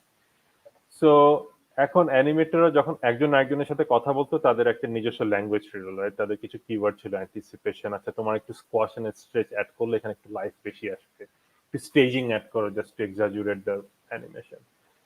বাট যখন ডিজিটাল টুল আসলো এই টার্মিনোলজি গুলো হারায় গেছে। এখন আমরা খুব লো লেভেল এডিটিং করি, খুব লো লেভেল, আপনার অ্যান্টিসিপেশন বলে কিছু নাই, বাট আপনাকে ম্যানুয়ালি কি ফ্রেম করে জিনিসগুলো পিছনে নিয়ে করতে হবে। সো আমি আমার গবেষণা কিছু গবেষণাপত্রে যেটা করেছি সেটা হচ্ছে যে কি করে এই ল্যাঙ্গুয়েজ, হিউম্যান ল্যাঙ্গুয়েজ গুলোকে নিয়ে আসা যায়। So one of the our research was যে আমি আমার কম্পিউটারকে যখন আমি একটা ড্রয়িং করলাম বা স্কেচ করলাম, আমি বলবো যে এখানে একটু অ্যান্টিসিপেশন অ্যাড করে দাও, অটোমেটিক্যালি অ্যান্টিসিপেশন অ্যাড হয়ে যাবে। Anticipation is kind of A behaviour, but আমি যে বিহেভিয়ারটার সাথে ইন্টারঅ্যাক্ট করতেছি সেটা হচ্ছে more like I am using natural language to express my ideas, অথবা একটু স্কোয়াশ এন্ড স্ট্রেচ অ্যাড করে দাও, একটু স্টেজিং অ্যাড করে দাও। সো আমি একটা স্পেসিফিক উদাহরণ দিলাম। এখন আমি ওই ডিসিপ্লিনারের ডিপে গিয়ে এই জিনিসগুলো না জানলে কখনো এই আইডিয়াগুলো আমার মাথায় আসছে না, এগুলো আমি জানতামও না। আচ্ছা, এখন এখন যদি একটা স্পেসিফিক জায়গায় আসি, যেমন আমি এখানে কানাডাতে আসার পরে মানে আমাদের তো আবার মানে একটা ব্যাপার আছে, সেটা হচ্ছে after you finish your graduate studies you have to work for little bit to become an immigrant here. তো হুম, আমি সেই সময়টাতে প্রায় বছর তিনেকের মধ্যে বিভিন্ন টেকনোলজি কোম্পানিগুলোতে কাজ করেছি। হুম, um, one of the things that আমি একটা ছোট্ট উদাহরণ দিই। আম আমি প্রথমে ব্লকচেইন টেকনোলজি কোম্পানিতে কাজ করেছি। পরে আমি কাজ করেছি ফাইন্যান্সিয়াল টেকনোলজি কোম্পানিতে। I worked as initially customer success manager. I have trained new hires the basically how this technology. For example, আমি তো আসলে অর্থনীতি শিক্ষক। তো বেসিক্যালি ওদেরকে বোঝাতাম যে বেসিক্যালি ব্লকচেইন টেকনোলজিটা কিভাবে কাজ করে, how is it and what not. Um ওই জায়গাতে আমি গিয়ে দেখলাম যে একটা প্রযুক্তি বোঝানোর জন্য, মানে if you want to explain something to somebody, to me, humbly speaking বলছি, আমার কাছে মনে হয় যে as a teacher to be able to explain something is an art. It's not that what I know, can my listeners understand what I'm saying? ওই জায়গা থেকে একটা জিনিস আমি দেখেছিলাম, একটা এআই মডেল কয়েক সেকেন্ডের মধ্যে কয়েক মিলিয়ন ডকুমেন্ট থেকে ডেটা এক্সট্রাক্ট করছে। মডেল, এটা কিন্তু রেসিপি না। সে ডিসাইড করছে যে এই ডেটাটাকে সে কিভাবে করবে এবং সে মডেলটাকে ট্রেন করা হচ্ছে। আচ্ছা, এরকম একটা ফিউচারে যখন ফর এক্সাম্পল আমি মানে ফাইন্যান্সিয়াল টেকনোলজির কথা বললাম যে এটা একদম গ্রাউন্ড জিরো মতো। কারণ এটা তো সবই। মানে ব্যাপারটা এরকম যে আপনার জন্য ব্যাংকের ব্যালেন্স শিট, আমার জন্য ব্যাংকের ব্যালেন্স শিট আলাদা না। সো Yeah, এটা right. স্ট্যান্ডার্ড। তো সেখান থেকে আমি একটা জিনিস ফ্রেজ করলাম, সেটা হচ্ছে anything that is standard can be automated. যেটা স্ট্যান্ডার্ড, যে এইটা যোগ করতে হবে, বিয়োগ করতে হয়। Yeah. ওরকম একটা প্রসেসে বাংলাদেশের মতো একটা দেশ যেখানকার জনসংখ্যা এত young, we are one of the youngest countries in the world, Mhm. সেই জায়গায় আপনি যে দুটো শব্দ ব্যবহার করলেন, একটা হচ্ছে ক্রিয়েটিভ থিংকিং আর একটা হচ্ছে ক্রিটিক্যাল থিংকিং। ছোটবেলা থেকেই ছেলেমেয়েদেরকে ইন্ডিপেন্ডেন্টলি চিন্তা করতে সাহায্য করা, সেই জায়গাটা তৈরি করা, তাকে কনস্ট্যান্টলি চ্যালেঞ্জ করা, থিংক ফর ইউরসেলফ। আরেকটা হচ্ছে ক্রিয়েটিভ থিংকিং। এখন কথা হচ্ছে, আমি তো artificial intelligence, machine learning, big ডেটার সময়ে কোন কাজগুলোকে এখন পর্যন্ত অটোমেট করা সম্ভব হয় নাই মিনিংফুলি? কবিতা লেখা, ছবি আঁকা। এটা তো গ্রামার দিয়ে চলে না। মানে একজন কবি বা একজন শিল্পী বা একজনকে ওই অনুভূতিটা বোধ করে, তাহলে এবং আপনি আমাকে কারেক্ট করবেন এবং আপনি আমাকে এর ইনসাইটটা দিবেন রুবায়েত ভাই, because I am not in the creative field. আমার কাছে অ্যাজ এ টিচার হিসেবে যে হান্সটা হয়, যেই জায়গায় হিউম্যান ডোমেইনটা এখন পর্যন্ত is not possible to automate, তার মধ্যে একটা ডোমেইন হচ্ছে ক্রিয়েটিভিটি। তো সেই জায়গাতে কেন রবিনসন মারা গেছেন। কেন রবিনসন কিন্তু সারা জীবন বলে গেছেন যে, "শোনো, স্কুলে গেলে ছেলেমেয়েদের ক্রিয়েটিভ থিংকিংটা মানে সিস্টেম্যাটিক্যালি স্যাবোটাজ করা হয়।" কারণ একটা মেকানিক্যাল, ক্লারিক্যাল, রেপিটেটিভ, রোট লার্নিং প্রসেসের ভেতর দিয়ে যখন আমি একটা বাচ্চাকে ওই যে ওর ভেতর দিয়ে পাঠাবো, তখন কি হবে? তখন তার ওই সৃষ্টি করার প্রবণতা, সেই প্রবণতাটাকে একদম খুব আ বা একটা সিস্টেম্যাটিক ওয়েতে ডিস্ট্রয় করা হবে এবং এটার পিছনে একটা সোশ্যাল সায়েন্স এর কারণ বলি। সোশ্যাল সায়েন্স এর কারণ হচ্ছে এনি সোসাইটি যারা পাওয়ারফুল মানুষ, তারা স্ট্যাটাস কোটা ধরে রাখার জন্য তাদের প্রয়োজন ছিল পাবলিক এডুকেশনের মাধ্যমে জেনারেল মানুষকে ইন্ডিপেন্ডেন্টলি চিন্তা যেন তারা করতে না পারে, সেটাকে স্কোয়াশ করা। কারণ মানুষ যদি চিন্তা করে, মানুষ যদি তার নিজের প্রবলেমটা দেখতে শুরু করে, তাকে তো জুজু দেখানো যাবে না। তাকে তো আপনি মানে ওই আ বা ইউ ক্যানট ফুল দেম। তো এইজন্য পাবলিক এডুকেশন এর পারপাস, এটা চমস্কি অনেক আগে বলে গেছে যে পাবলিক এডুকেশন এর কাজ কখনোই কিন্তু মানুষকে চিন্তা করতে শেখানো না, ক্রিয়েটিভি করা না। ভাই, আপনি আপনার লাইফে যেই স্টেজে আছেন, ধরেন আপনার ২ টা বাচ্চা আছে, আমার মানে ৪ টা বাচ্চা আছে। আমি আপনাকে জিজ্ঞেস করতেছি, not only as a scientist, as a parent, as a Bangladeshi, বাংলাদেশের আর্থসামাজিক অবস্থা সম্বন্ধে আপনার ঘনিষ্ঠ একটা ধারণা আছে। আপনি বুয়েটে লেখাপড়া করছেন। আমি জানি না আপনি যখন লেখাপড়া করছেন তখন পর্যন্ত বাংলাদেশের বিভিন্ন প্রান্ত থেকে বিভিন্ন আর্থসামাজিক ব্যাকগ্রাউন্ডের ছেলেমেয়েরা এখানে পড়াশোনা করে। সম্প্রতি আরেকজন বুয়েটিয়ান ডক্টর শায়েস্তেগির চৌধুরী, উনার সাথে আমার কথা হলো। উনি ইন্টেলের principal engineer, research and development wing এ। তো আমি বললাম যে, "শায়েস্তেগির ভাই, আপনি কি মনে করেন যে আমাদের বাংলাদেশ থেকে যারা আসেন, Mhm. তাদেরকে যখন আপনি ইন্টারভিউ করেন, কথা বলেন, what are some of the things you wish you could change?" তো তখন উনি আইআইটির সাথে বাংলাদেশকে তুলনা করলেন এবং উনি স্পেসিফিক্যালি এই কথাটা বললেন, and I couldn't agree more with him. উনি বললেন যে, "আমাদের বাংলাদেশী ছেলেমেয়েরা, ওরা ট্যালেন্ট আছে। There are no doubt, ওদের মানে ওটা কোনো সমস্যা নাই। কিন্তু when they need to tell a story, when they need to communicate, ওদের ওই কনভিকশন, কমিউনিকেশন, ওখানে ওরা মার খেয়ে যাচ্ছে। But in comparison to that, আইআইটিতে ওদেরকে সেই উইন্ডোটা আগে থেকেই তৈরি করা আছে।" Right. এতটুকু মানে এই বকবকটা করলাম এইজন্যই যে আপনি ভাই আমাদের প্যারেন্ট, টিচার, তাদের জন্য If you could go back and if you tweak a few things, what are some of the things you would tweak in parent mentality and teaching mentality so that creativity is encouraged, not squashed? হ্যাঁ, good question. আমি এটা নিয়ে একটা ছোট্ট story বলি, যেটা আমি recently শিখছি। মাস্টার ক্লাস নামে একটা ওয়েবসাইট আছে, ওখান থেকে একটা ডক্টর জেন গুডওয়েল নামে একজন খুব ফেমাস অ্যানথ্রোপোলজিস্ট আছে, ব্রিটিশ অ্যানথ্রোপোলজিস্ট, খুবই ফেমাস, ওয়ার্ল্ড ফেমাস অ্যানথ্রোপোলজিস্ট। উনি ওনার ছোটবেলার একটা স্টোরি বলতেছিলেন। এবং প্রাইমেটোলজিস্ট তো উনি তো প্রথম হ্যাঁ, মহিলা হ্যাঁ, হ্যাঁ, প্রাইমেটোলজিস্ট। হ্যাঁ। Right, right. সো উনি বলতেছিলেন যে curiosity, which is actually the base of creativity, right? বাচ্চাদের কিউরিসিটি। এবং উনি বলতে ছোটবেলার দুইটা স্টোরি। একটা হচ্ছে যে উনি যখন 18 মাস ছিলেন, লাইক 1.5 years অনলি, উনি তখন ওনার ব্যাকইয়ার্ড থেকে এক গাদা কেঁচো নিয়ে এসে ওনার বিছানায় নিয়ে আসছেন, যে আজকে উনি কেঁচোগুলোর সাথে ঘুমাবেন। এবং মাটিও নিয়ে আসছে, কেঁচো নিয়ে আসছে, সব বিছানায় এনে রাখছে। তো ওনার মা এসে তো আটকে গেছে, কিন্তু বকা দেয় নাই, বলছে, বুঝায় বলছে যে কেঁচোগুলা এখানে থাকলে ওরা বেঁচে থাকতে পারবে না, it's not good for them, আমরা চলো ওখানে রেখে আসি। এটা একটা স্টোরি। আর 2 নম্বর স্টোরি হচ্ছে যে উনি, ওনার খুব কিউরিয়াসিটি ছিল মুরগি কি করে ডিম পারে।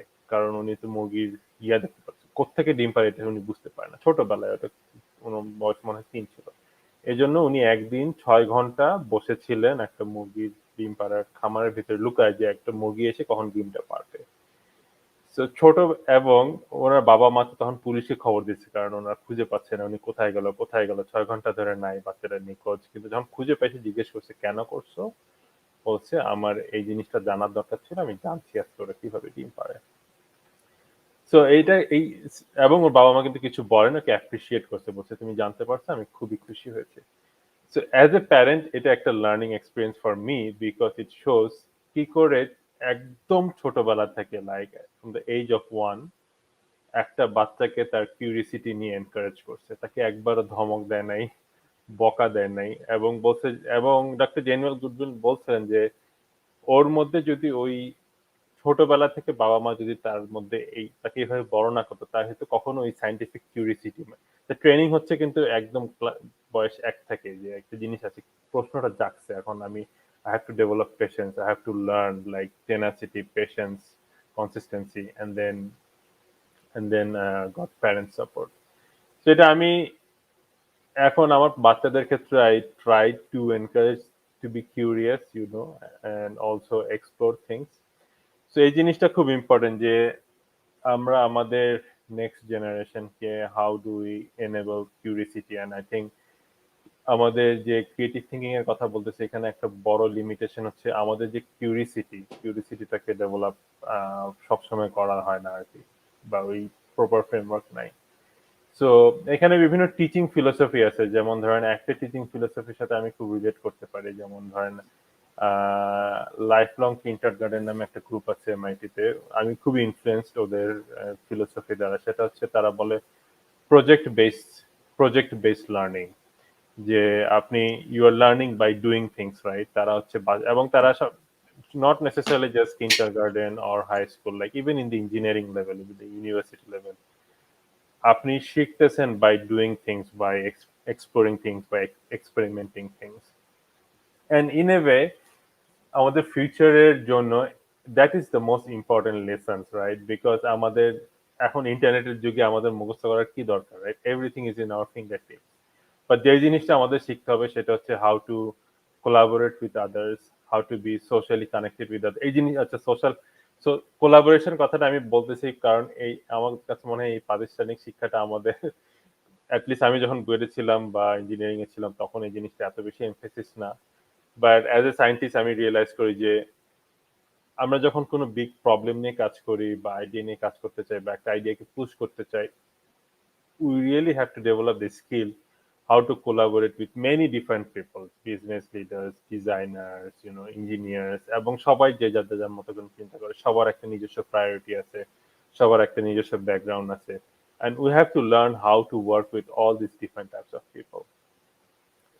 So anyway, so I think আপনি ঠিক বলছেন। I don't know there is a what is a good recipe. Of course there are many theories, but আমি বিশ্বাস করি যে কিউরিসিটিটাকে এনকারেজ করা, লার্নিং বাই ডুইংটাকে এনকারেজ করা, এন্ড লার্নিং টু কোলাবোরেট, এই তিনটা জিনিসকে এই তিনটা জিনিস হচ্ছে খুবই খুবই ইম্পর্টেন্ট আমাদের ফিউচার জেনারেশনের জন্য, তাদের তাদের লাইফে বি সাকসেসফুল। আচ্ছা। এখন আমরা একদম স্পেসিফিক্যালি বাংলাদেশের আরেকটা জায়গায় যদি আসি, যেটা আপনি সিয়াটলে বসে যেটা করছেন, ওইটার কনসিকুয়েন্সটা যদি আমরা চিন্তা করি যে হাউ ইট ইজ শেপিং। তো যদি এরকম একটা দুনিয়া আসে বা আসে কি চলে আসছে, মানে দ্য ওয়ার্ল্ড অফ মেটাভার্স। আ মানে মেটাভার্স শুধুমাত্র Facebook এর জন্যই বলতেছি না। Sure. Basically overall the space of virtual reality. যেমন এখানে যখন কানাডাতে যখন আপনার হয়ে গেল ওই আ লকডাউনের পরে সাম ইউনিভার্সিটিস অ্যান্ড কলেজেস ওরা ওই ইঞ্জিনিয়ারিং প্রজেক্ট গুলো করার জন্য they are using experimenting with আপনার virtual reality too. What is the future of digital creativity, and what are some of the things as we as Bangladeshis we should definitely know?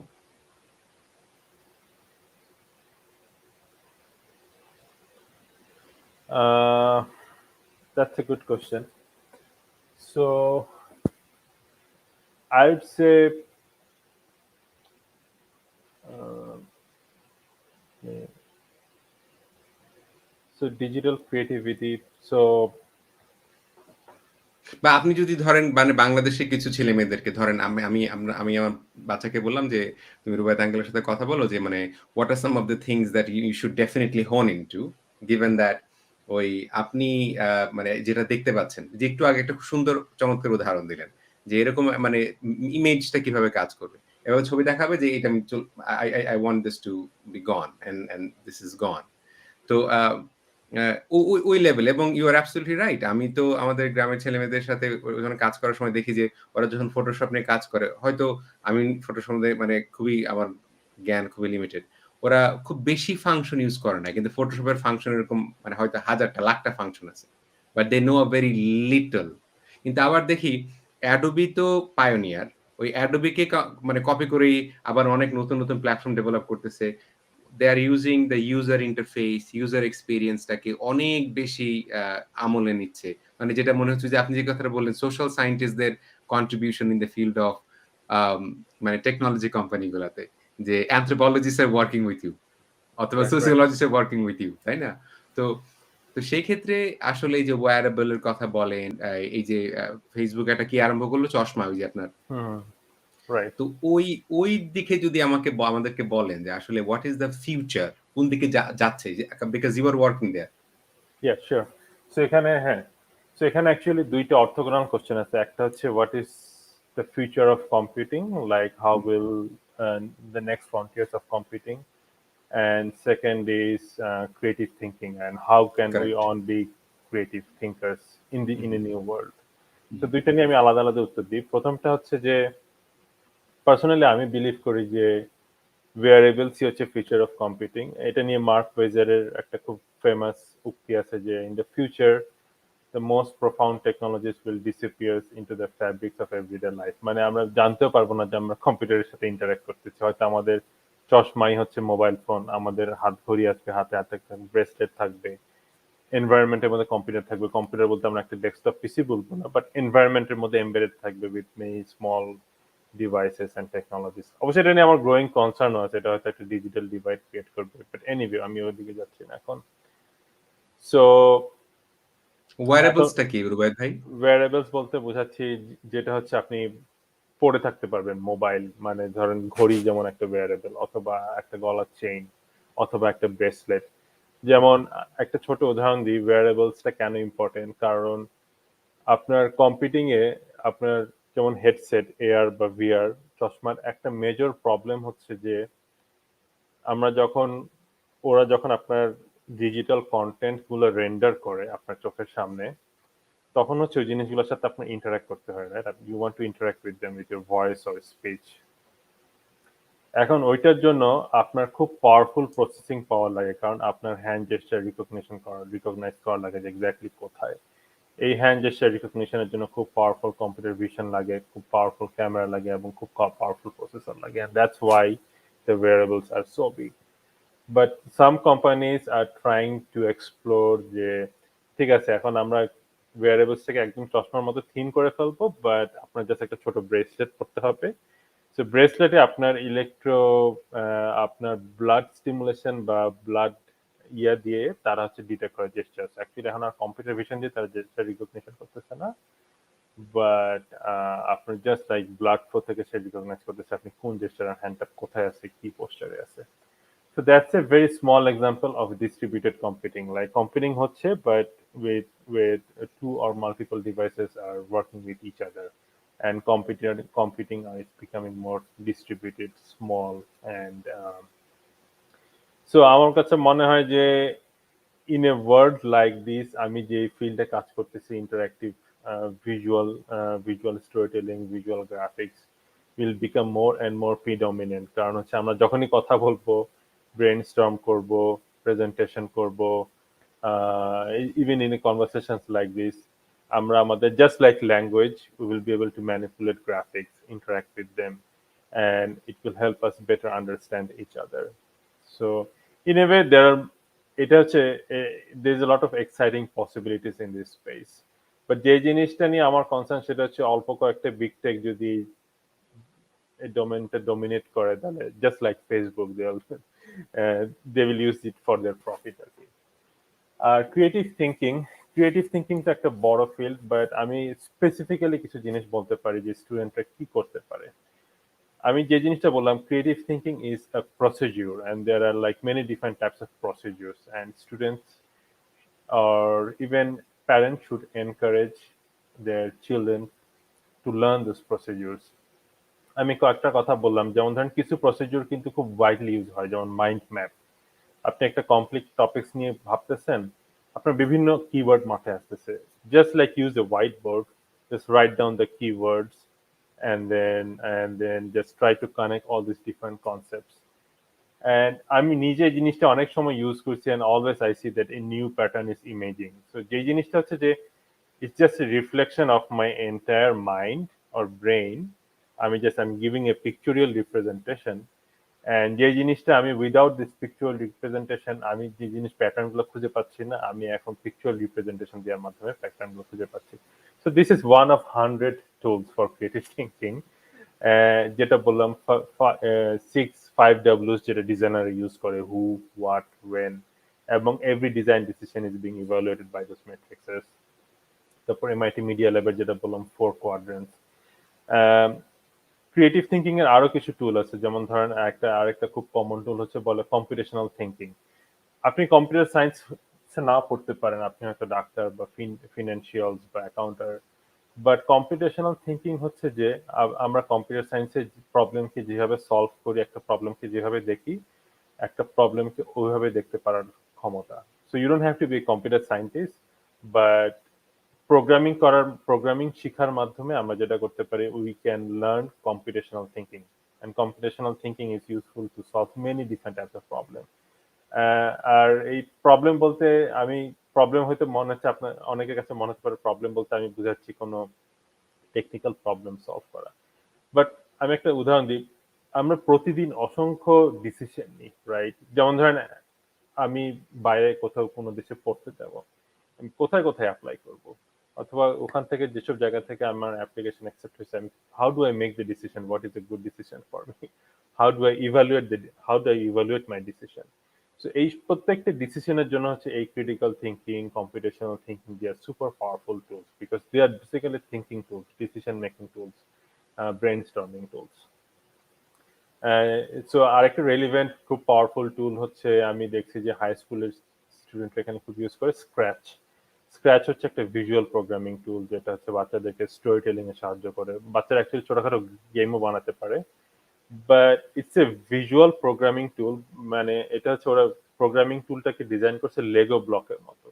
So আপনি বিভিন্ন programming construct গুলোকে Lego ব্লকের মতো করে আপনি জিনিসগুলো construct করবেন, but you actually essentially you are creating an interactive and dynamic story telling just by building virtual Lego blocks. And each of those blocks represents a programming concept, for loop, if else, or some other things, a variable, defining a variable, and so on. So এটা আপনাকে, it's in a way it's training you to learn programming, and more implicitly it helps you think creatively, or it helps you learn computational thinking. So broadly, maybe it's not enough to যে কোন টুল আপনার use করা উচিত, it depends really on your context, on your field, and on your interest. But এই জিনিসটা আমি নিজে আমার লাইফে আমার অনেক পরে শিখছি যে creativity doesn't come automatically, it's just process, right? And actually আমি the first time I realise is that আমি একজন কোলাবোরেটরকে খুবই অ্যাডমায়ার করি। I always felt he was very creative, and আমি তাকে জিজ্ঞেস করলাম, how are you so creative? তো উনি বললেন যে আমার মাথায় ধরেন আমি যখনই কোনো নতুন টেকনিক্যাল টক দেখি অথবা কোনো পেপার পড়ি, একটা নতুন টেকনিক্যাল সলিউশন দেখি, আমার মাথায় যে 10টা প্রবলেম আছে প্রত্যেকটার সাথে আমি একটা চেক করি, ওকে এই সলিউশনটা কি এখানে অ্যাপ্লাই হবে, এই প্রবলেমে অ্যাপ্লাই হবে, এই প্রবলেমে অ্যাপ্লাই হবে, এই প্রবলেম ওকে এই প্রবলেমে অ্যাপ্লাই হতে পারে। So that's a new insight and that's where I start. So that's his procedure, right? So I think আমাদের সবার এই প্রসিডিউর গুলার সাথে শেখা, প্রসিডিউর গুলো শেখা খুবই ইম্পর্টেন্ট। আচ্ছা আচ্ছা, ইয়া একটা একটা কথা জিজ্ঞেস করি, যেমন আপনি আমি দুটো প্রশ্ন নিব, মানে এই প্রশ্ন এইটার পরেই। সেটা হচ্ছে আপনি যেমন আপনি you won a very prestigious Emmy award. তারপরে হচ্ছে আমাদের আরো একজন বাংলাদেশি নাফিস বিন জাফর, উনি অস্কার পেলেন। তো এই যে আপনাদের দুজনের কাজের ক্ষেত্রে সিমিলারিটিটা, যে নাফিস বিন জাফর উনি তো কম্পিউটার সায়েন্সে মানে he was trained in computer science, right. কিন্তু উনি এই হলিউডের সিনেমার ভীষণ সব স্পেশাল এফেক্ট কি কি হচ্ছে না হচ্ছে সেগুলো উনি কি মেশিন বানালেন, ইঞ্জিন বানালেন, আমি এগুলো কিছু বুঝি না ভাই।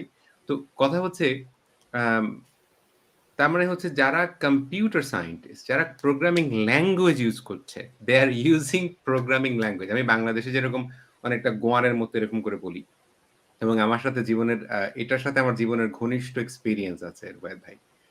আমার জন্মগ্রামে আমার 11 ভাই বোনের মধ্যে আমিই প্রথম আপনার বিশ্ববিদ্যালয়ে লেখাপড়া করেছি। সো আমি সেখান থেকে ওই পভার্টি স্টারভেশনটাকে ওভারকাম করার জন্য আমাকে একটা হ্যাক ইউজ করতে হয়েছে। সেটা হচ্ছে ছোটবেলা থেকে আমি খুব মনোযোগ সহকারে ইংরেজিটা শিখেছি। আর কিছু বুঝিয়ে না বুঝিয়ে ওই প্রত্যন্ত গ্রামাঞ্চলে বুঝতে পারতাম যে ইংরেজি শিখলে পেটে ভাত পাওয়া যায়। এখন ওদেরকে আমি উপরে চাপাই দিই এভাবে করে বলি যে, "দেখো, সহজ করে উদাহরণ দিয়ে বলি যে ইংরেজি তো একটা ভাষা মাত্র। ইংরেজি ভাষার ক্ষমতা এজন্যই পৃথিবীটা গত ৫০০-৭০০ বছর ধরে যারা শাসন করে এসছে বা এখন যারা শাসন করছে তারা হচ্ছে ইংরেজি ভাষাভাষী মানুষ। যেমন ঢাকা শহরে যারা শিক্ষিত মানুষ তারা ওই বইয়ের বাংলায় কথা বলে সেটা হয় মানে সুন্দর বাংলা, আর আমাদের গ্রামের বাংলা। তো ঠিক এটাও এরকম, কারণ ইংরেজি শিখতে হবে। 2nd যে জিনিসটা বলি এটা হচ্ছে আমি বলি কম্পিউটার ল্যাঙ্গুয়েজ। যদি তোমার ২ টো চোখ হয়, একটা চোখ যদি হয় ইংরেজি ভাষা, আরেকটা চোখ হচ্ছে তোমার কম্পিউটার প্রোগ্রামিং। তো এইটা বলি আমি কারণ আমি এখানে ৯ বছর ধরে চলতেছে, কানাডায় থাকতেছি।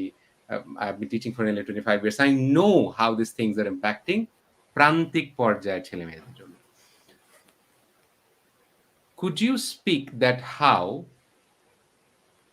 কেন কোডিং, কম্পিউটার লার্নিং অথবা এই এডুকেশনটা কিভাবে ক্রিয়েটিভিটিটাকে হেল্প করতে পারে? কেন আমার ছেলে কোডিং শিখবে টু বিকাম মানে let's say senior research scientist at Adobe or become an animator at Hollywood? Could you speak to that please?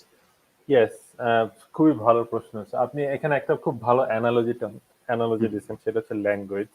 Hmm, and আমার কাছে মনে হয় যে programming is also a language, and ল্যাঙ্গুয়েজটা খুব পাওয়ারফুল বিকজ আপনি চিন্তা করেন আমাদের ল্যাঙ্গুয়েজে যদি শব্দ খুব লিমিটেড হতো, আমরা we couldn't even think, right?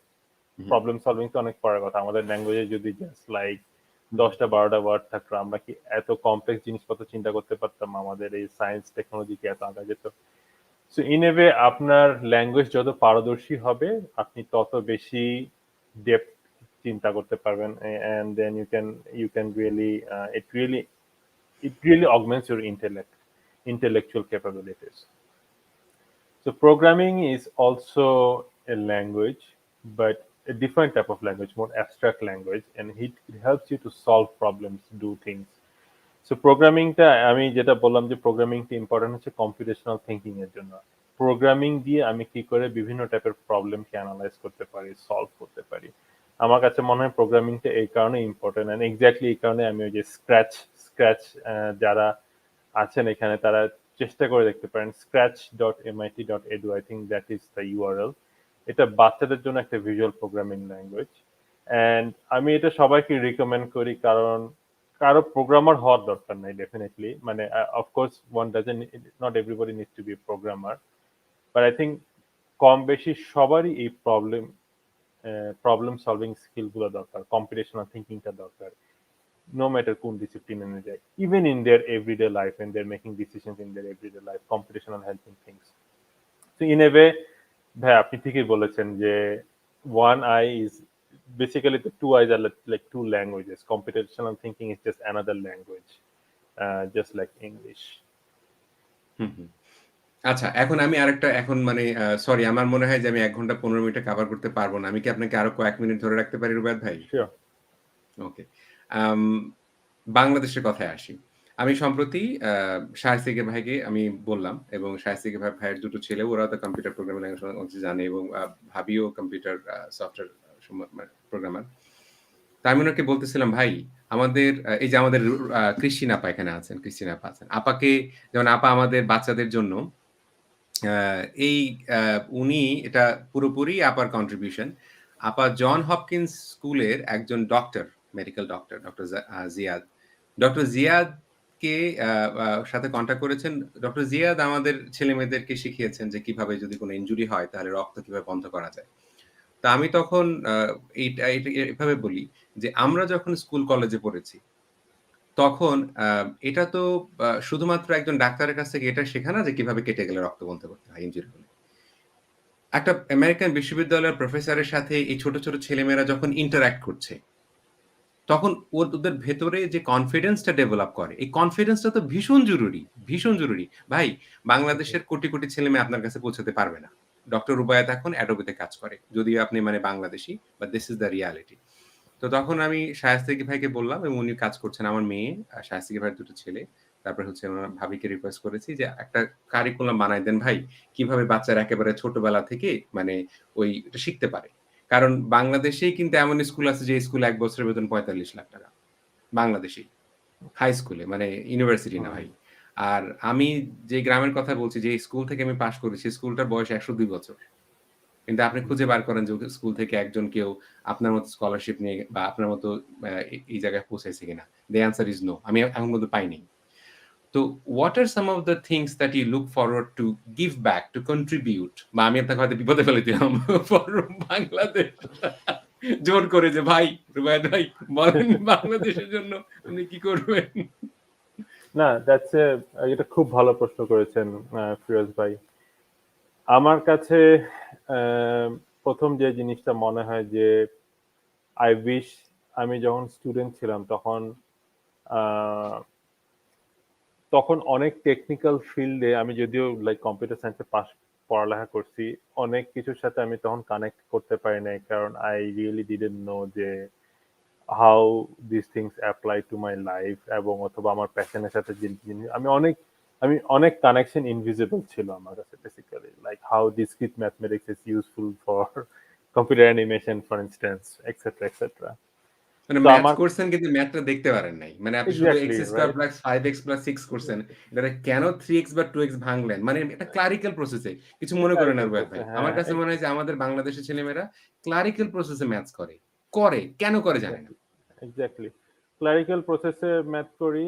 and এখানে দুইটা প্রবলেম আছে, একটা হচ্ছে এডুকেশনাল, ক্লারিক্যাল প্রসেস, এগুলো আপনি যে কথাটা বললেন, হুম, আর ২ নম্বর হচ্ছে মিডিয়াম, আমরা কাগজে কলমে করছি, বাট এখন হচ্ছে দিন অনেক আগায় গেছে, এখনকার মানুষজন, আমার ধারণা ফিউচারে মানুষজন খুবই ডিফারেন্ট ওয়েতে ম্যাথ করবে, তার মোর ভিজুয়াল ওয়েতে করবে, ইন্টারাক্টিভ গ্রাফিক্স দিয়ে করবে, একটা প্রোগ্রামে করবে, অথবা হয়তো স্মার্টফোনে করবে, and they will really be able to connect physical world phenomena with this abstract concept.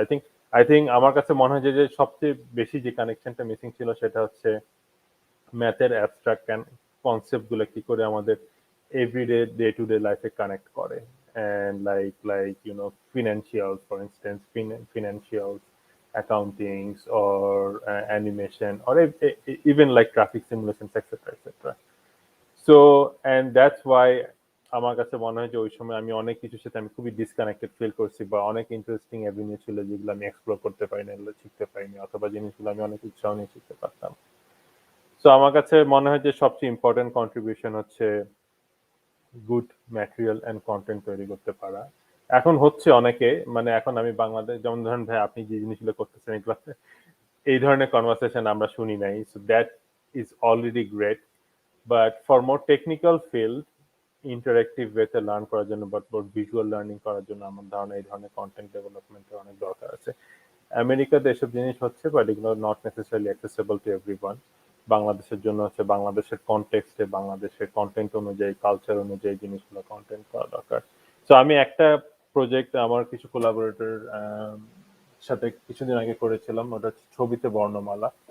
ছবিতে বর্ণমালার উদ্দেশ্য ছিল, ওই প্রজেক্টের উদ্দেশ্য ছিল যে বাচ্চারা যখন ছোটবেলা থেকে বিভিন্ন অ্যালফাবেট শিখে, তাদের ভিজুয়াল লার্নিং প্রসেসটা হচ্ছে খুবই ইম্পর্টেন্ট, রাইট? কোনো কিছুর সাথে কোনো কিছু কানেক্ট করতে পারে, ভিজুয়াল শেপ শেপ ম্যাচিংটা হচ্ছে তাদের পারসেপশন বা লার্নিং মেমোরেবিলিটির জন্য খুব ইম্পর্টেন্ট। তো আমরা বর্ণমালার প্রত্যেকটা বর্ণমালার ছবি এঁকেছি as if like the actual character, বর্ণটা লুকস লাইক দ্য ক্যারেক্টার। একটা কাক এঁকেছি কয়ের মতো করে, রাইট? অথবা একটা খরগোশ আঁকছি দেখতে খয়ের মতো। তো সে দুইটা জিনিস কানেক্ট করতে পারছে, সেটা হচ্ছে খরগোশ আর এটা হচ্ছে খ, right? The connection was made easier instead of like আপনি একটা বইতে পড়তেছেন যে ক খ গ ঘ ঘ, whereas in the real world those are different and you have to, and বাচ্চাদের জন্য ইমপ্লিসিটলি এই কানেকশন করাটা খুবই challenging, right? Specially early education.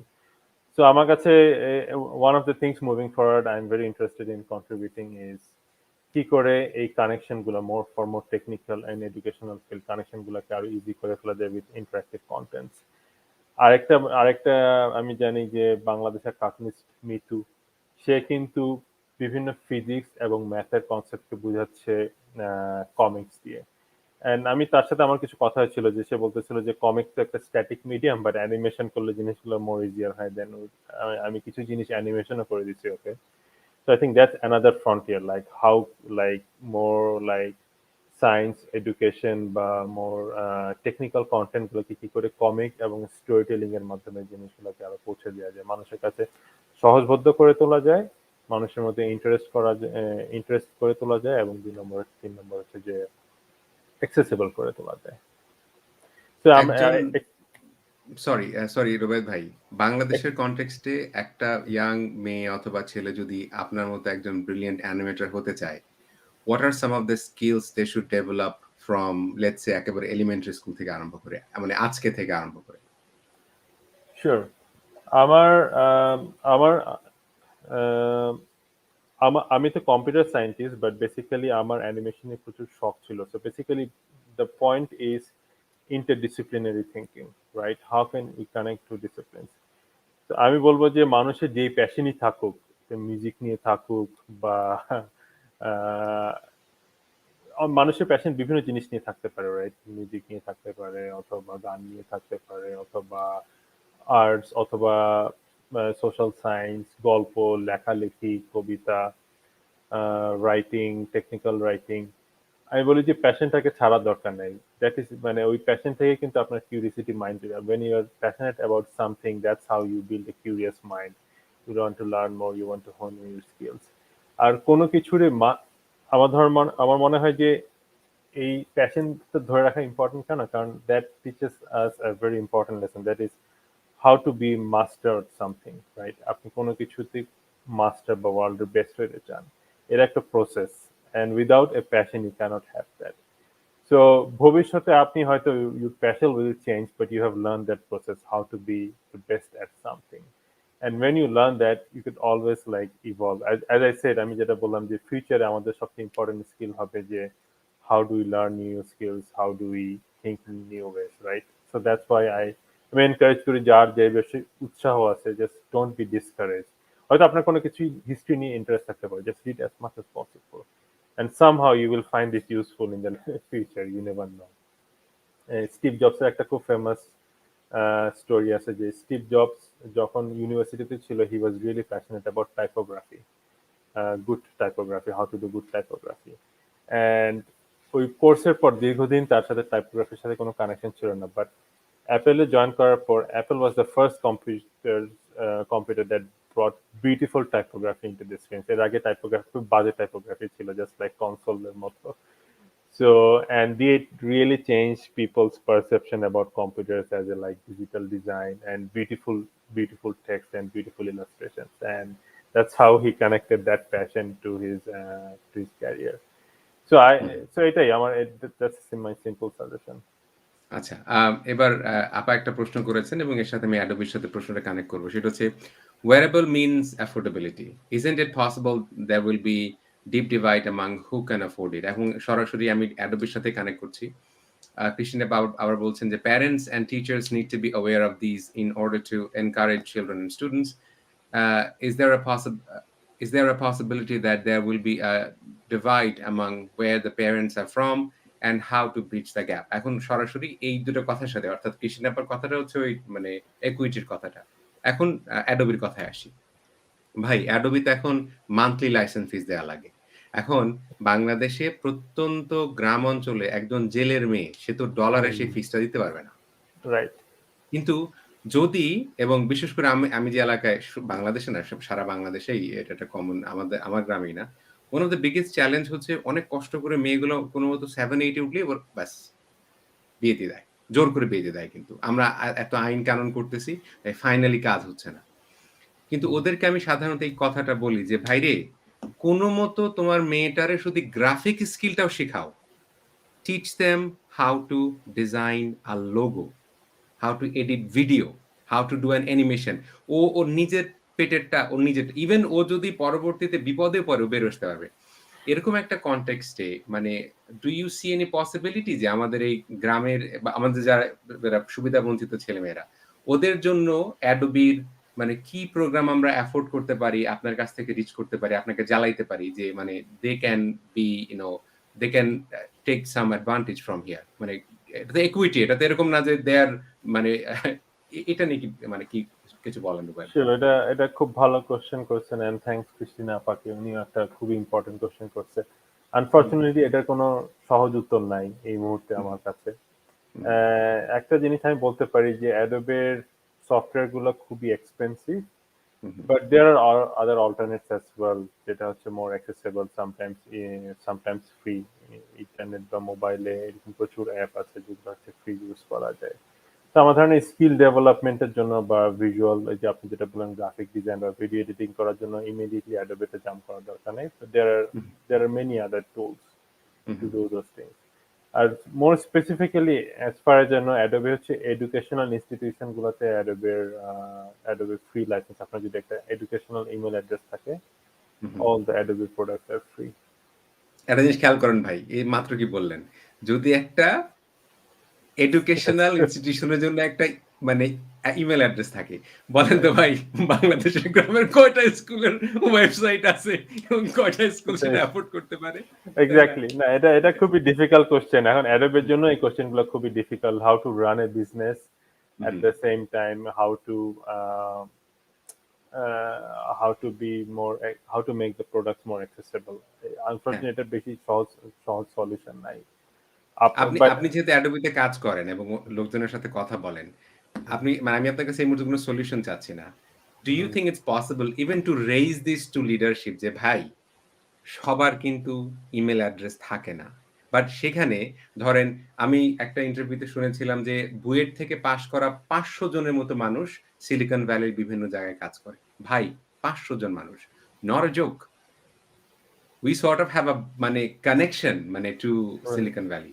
কিন্তু সিলিকন এমন কিন্তু না যে সিলিকন ভ্যালির টুলগুলা ইউজ না করে আমরা পার পেয়ে যাব। সিলিকন ভ্যালির টুলগুলা ইউজ করতে না পারলে আমাদের না খেয়ে থাকতে হবে। ওই যে আমার কথা আছে ১৪ তারিখে কেন্টারো টয়মার সাথে, প্রফেসর কেন্টারো টয়মা। উনি একটা উনার বইটাতে যেটা লিখছে, টেকনোলজি কি করে? আন্ডারলাইং সোশ্যাল কন্ডিশনটাকে আরো ইনটেন্স করে।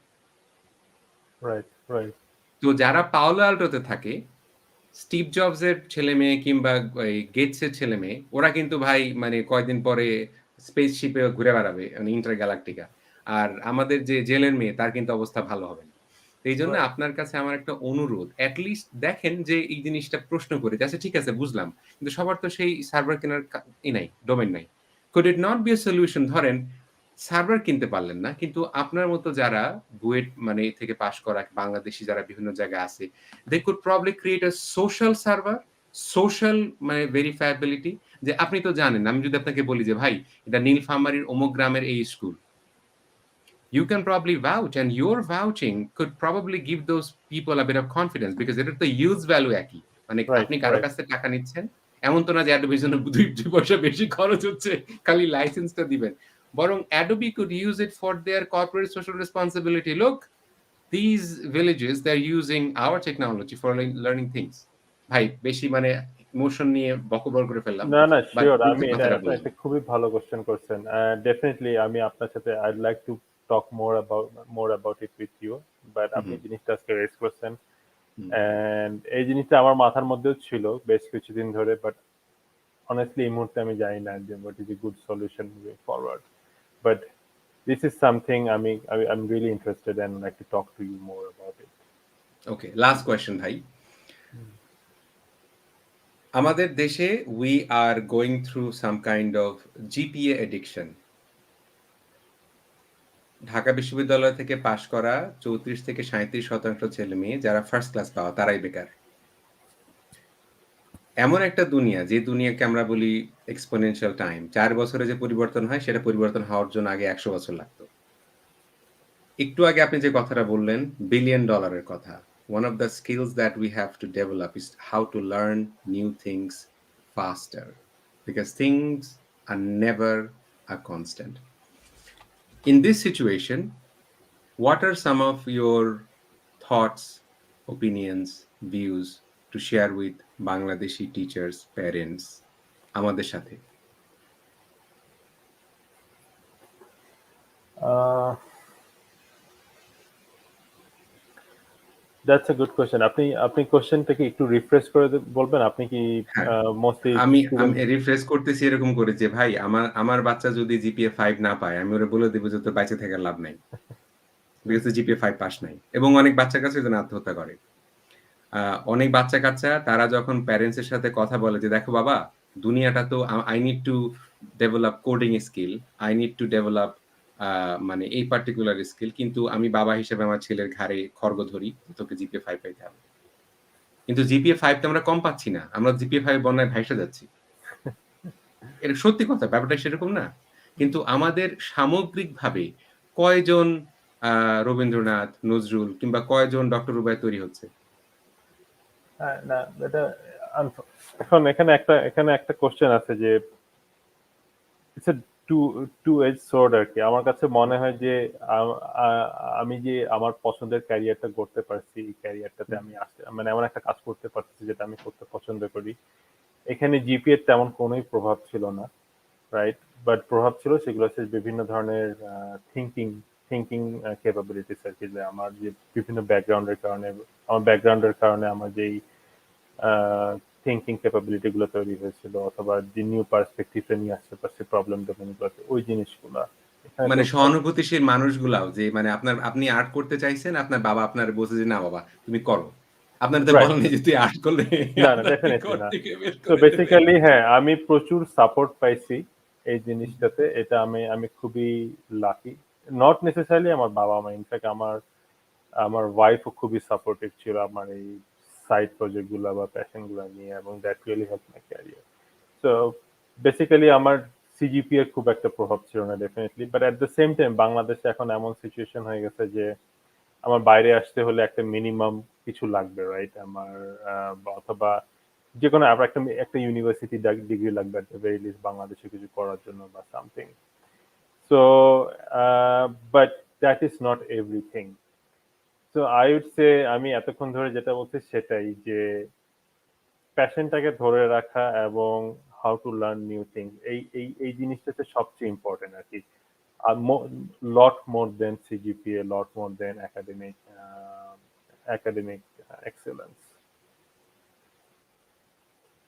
Thank you so much Rubayet ভাই। মানে I couldn't thank you enough, for এই যে সকাল ৭ টার সময় ঘুম থেকে উঠে আমাদের সাথে সময় দেওয়ার জন্য। And one of the things that I can tell you, what I have seen in my experience as a teacher, ছোট, ছোট মানে শহর থেকে কিংবা গ্রাম থেকে এই মানুষগুলাকে শুধুমাত্র একটা রাস্তা দেখানোর কারণে যে এই রাস্তাটা, এরকম একটা রাস্তা আছে। তুমি কি জানো এরকম রাস্তা আছে? I have seen how lives change. তো মানে আলহামদুলিল্লাহ you have gone into a very successful place. I would honestly request you and plead you that from time to time, make an hour or some time and tell your story. Encourage people. যেমন আমি আমার ছেলেকে নাফিস বিন যখন উনি Oscar পেলেন, আপনি যখন এটা পেলেন, তখন মানে আমি খুব বললাম, "দেখো বাবা এটা করে, এটা করে, এটা করে।" তো ওর জন্য আমার ছেলের জন্য আপনি অনেক বড় একটা ইন্সপিরেশন। আমার ছেলের জন্য নাফিস অনেক বড় একটা ইন্সপিরেশন। তো ও আচ্ছা এটা করা যায়। তো এটা কিন্তু সবার জন্য বাস্তবতাটা সেরকম না। সো দিস ইজ তো ওই জায়গা থেকে আমাদের সময় দেওয়ার জন্য এবং ভবিষ্যতেও সময় দেবেন সেই অনুরোধ করছি এবং আমাদের সাথে এতক্ষণ যারা ছিলেন আপনাদেরকে অসংখ্য ধন্যবাদ। এই কথাগুলোকে পৌঁছে দিবেন এবং মানে এই জিনিসটা বোঝানোর জন্য যে ডক্টর রুবায়েত হাবিবও হওয়া যায় কমিক ছবি এঁকে। এই কাজগুলা করে এবং ছবি আঁকাটা এই ক্রিয়েটিভ ফিল্ড গুলা অনেক বেশি গুরুত্বপূর্ণ। সবাই ভালো থাকবেন, সুস্থ থাকবেন। ১ মিনিট রুবায়েত ভাই।